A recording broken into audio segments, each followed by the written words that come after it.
Have you ever wondered why you keep trying to change, but nothing actually changes? Why you read all the books, watch all the videos, make all the plans, but somehow end up exactly where you started? What if I told you there's a hidden force inside your mind that's been sabotaging every attempt you've made to transform your life? And what if this force isn't your enemy, but a misunderstood part of you that's desperately trying to protect you? Stay with me, because what you're about to discover will explain why willpower has never been enough, and what actually needs to happen for real change to occur. Let me paint you a picture you already know too well. It's Sunday night. You're lying in bed, filled with determination. Tomorrow will be different. Tomorrow you'll wake up early, eat healthy, exercise, finally start that project. You can feel it. This time is different. This time you mean it. Monday morning arrives, the alarm goes off, and something strange happens. That person from last night, the one filled with fire and determination, they're gone. In their place is someone who hits snooze, someone who reaches for their phone instead of their running shoes, someone who orders takeout instead of cooking, someone who feels exactly like the old you. And here's the painful part. You're not weak, you're not lazy, you're not broken. You're experiencing something Carl Jung understood decades ago, something modern psychology is only beginning to grasp. There's a war happening inside you, not between good and bad, not between discipline and laziness, but between the part of you that wants to evolve and the part of you that's terrified of what evolution means. Jung called this the tension between the ego and the self. Your ego, that's the you that you know, the identity you've built, the story you tell about yourself, the patterns that feel like home, even when home is a prison. And then there's the self, the deeper you, the one that knows you're capable of more, the one sending you those feelings of emptiness, that gnawing sense that you're wasting your life, the one that whispers, "This isn't enough." But here's what nobody tells you. Your ego doesn't want you to change, not because it hates you, but because it loves you. It loves you the way an overprotective parent loves a child, by keeping you safe. And to your ego, safe means familiar. Safe means predictable. Safe means staying exactly where you are, even if where you are is killing you slowly. Think about it. Every identity you have, every story you tell about yourself, every limitation you accept as truth, these aren't just thoughts. They're your ego's security system. I'm not a morning person. I'm bad with money. I always attract the wrong people. I'm just not disciplined. These aren't facts. They're protective beliefs. Walls your ego built to keep you from venturing into the unknown. Sigmund Freud discovered something that shocked him. He called it the death drive. Not a desire to literally die, but a compulsion to return to a state of rest, of non-existence, of zero tension. Your psyche would rather repeat familiar suffering than risk unfamiliar growth. It would rather stay in patterns that hurt than venture into possibilities that feel uncertain. This is why change feels like dying, because in a way, it is. When you change, really change, the old you has to die. The stories have to die. The excuses have to die. The comfortable identity of being someone who can't, won't, or isn't ready. It all has to die. And your ego experiences this as an existential threat. Every time you try to change, your ego activates its defense systems. It floods you with anxiety about the future. It reminds you of every past failure. It whispers that you're not ready, not worthy, not capable. It creates physical symptoms, fatigue, headaches, mysterious illnesses that appear right when you're about to break through. It sabotages your relationships when they start demanding growth. It finds emergencies, distractions, perfectly logical reasons why now isn't the right time. But it gets even more complex, because your ego isn't just protecting you from failure, it's protecting you from success. Jung understood that we don't just fear our darkness, we fear our light. We fear our potential. We fear what we might become if we actually tried. Because becoming who you could be means taking responsibility for who you've been. Marianne Williamson captured this perfectly when she wrote, "Our deepest fear is not that we are inadequate. Our deepest fear is that we are powerful beyond measure." Your ego knows that if you succeed, if you actually change, you can never again blame circumstances. You can never again play victim. You can never again hide behind the story that life happened to you instead of through you. This is the real reason affirmations don't work. This is why motivation fades. This is why discipline breaks. Because you're trying to override a system that's been protecting you since childhood.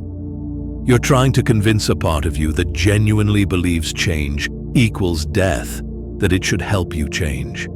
It's like trying to convince someone afraid of heights to jump off a cliff by telling them it'll be fun. Your unconscious mind speaks a different language. It doesn't respond to logic or force. It responds to symbol, to ritual, to gradual integration. Jung knew that real change doesn't come from conquering the unconscious, but from befriending it, from understanding its fears, from honoring its protective intention while gently showing it that you're strong enough now to handle what it's been protecting you from. Alfred Adler added another layer to this understanding. He recognized that we create what he called lifestyle, a unique way of seeing and being in the world that we develop in early childhood. This lifestyle becomes our psychological home.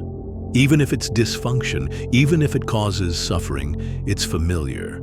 And familiarity to the unconscious mind equals survival. Consider this. Every addiction, every bad habit, every self-destructive pattern, they're all serving a purpose.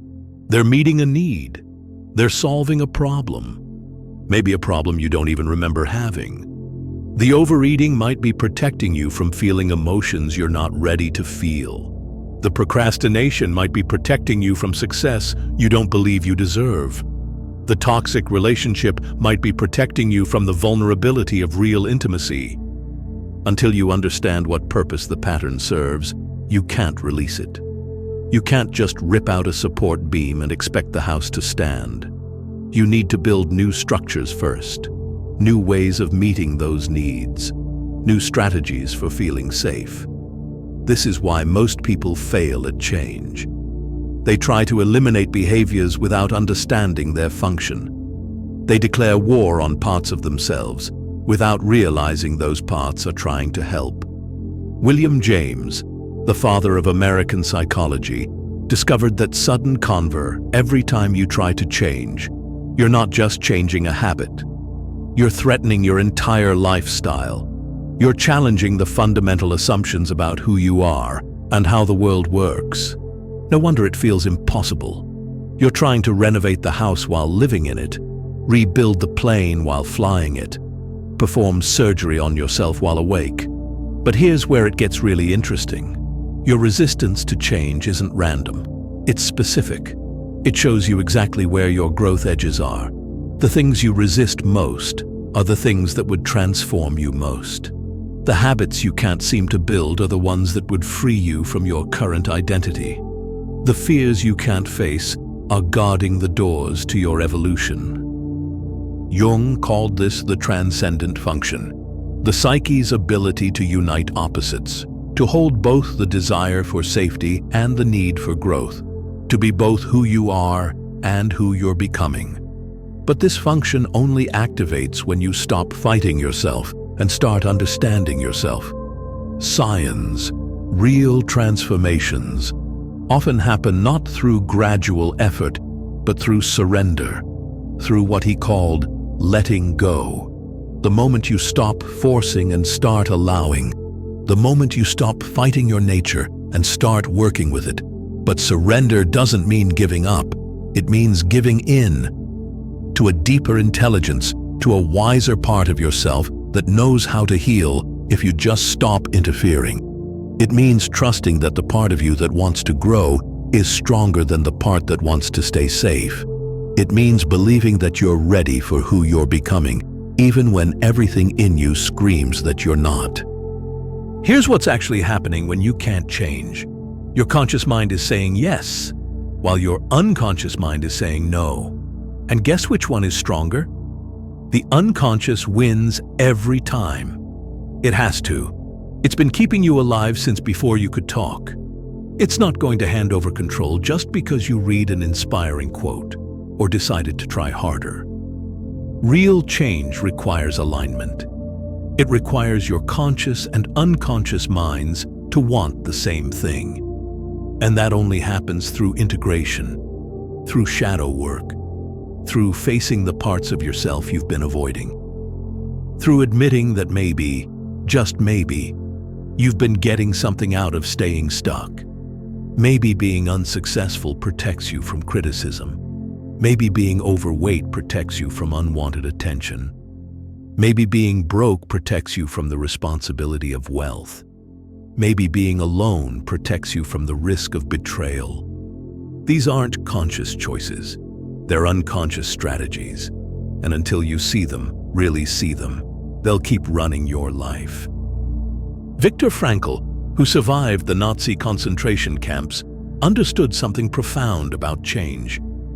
He said, "When we are no longer able to change a situation, we are challenged to change ourselves."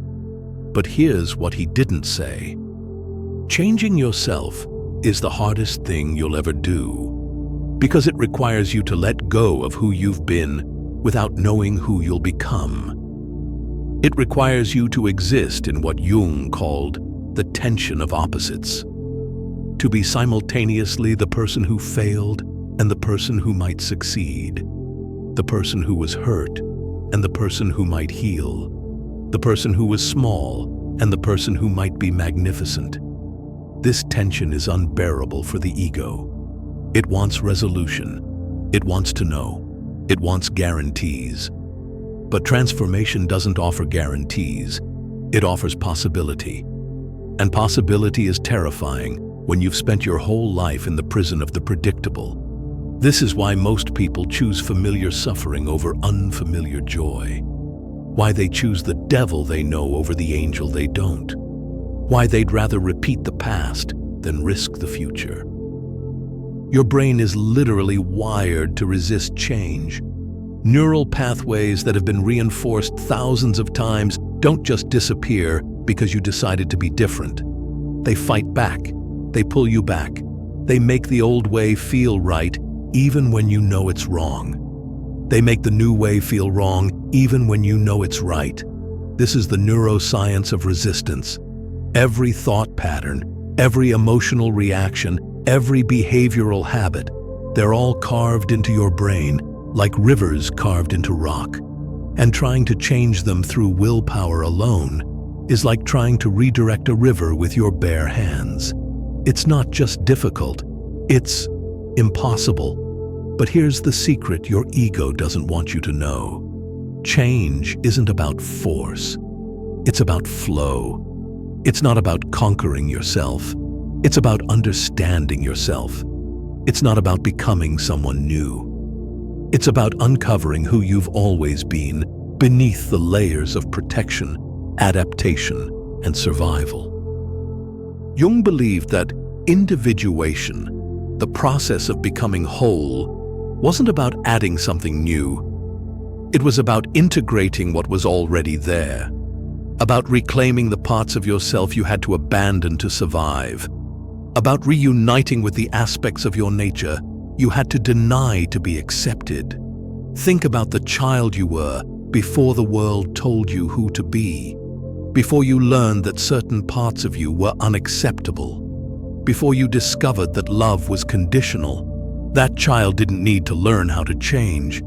That child was change, constantly growing, constantly exploring, constantly becoming. until fear froze them in place. And that's where you are now, frozen between who you were and who you could be. Frozen by the fear that if you move, if you really change, you might lose everything. Your identity, your relationships, your sense of self. And you're right. You will lose everything. Everything that's been keeping you small. But here's what makes this moment different. You're still here. You're still listening, which means something in you is stronger than the fear. Something in you knows that staying the same is no longer an option, that the pain of not changing has become greater than the pain of changing. This is what Jung called the transcendent moment, when the tension between opposites becomes so unbearable that something new must emerge, not through effort, but through necessity, not through will, but through surrender. You don't change because you want to. You change because you have to, because staying the same has become more terrifying than becoming something new. And when that moment comes, when you finally let go of who you've been, something miraculous happens. The resistance disappears, the struggle ends, the change that felt impossible becomes inevitable. Not because you forced it, but because you allowed it. Not because you conquered yourself, but because you accepted yourself. All of yourself, even the parts that didn't want to change. This is the paradox of transformation. The more you accept who you are, the more you can become who you're meant to be. The more you embrace your resistance, the less resistant you become.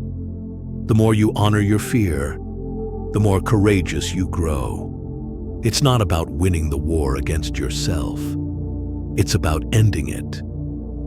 Because the truth is, you already have everything you need to change. The wisdom is there, the strength is there, the capability is there. It's just buried under layers of protection that once served you but now imprison you. And those layers won't be removed by force. They'll only dissolve through understanding, compassion, and integration. So the question isn't why can't you change? The question is, are you ready to meet the you that's been waiting to emerge? Are you ready to stop fighting against yourself and start working with yourself? Are you ready to honor both the part that wants to grow and the part that's scared to? Because when you can hold both, when you can be both, when you can love both, that's when real change happens. Not as conquest, but as homecoming.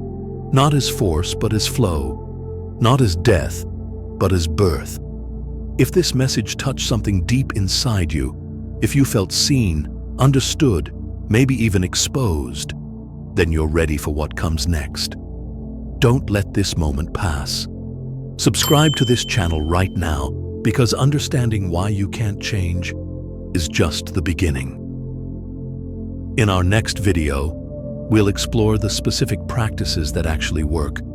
Not quick fixes or surface solutions, but deep, transformative processes that honor both your need for safety and your call to growth. Click subscribe, and let's continue this journey together. The you that's waiting to emerge is counting on it.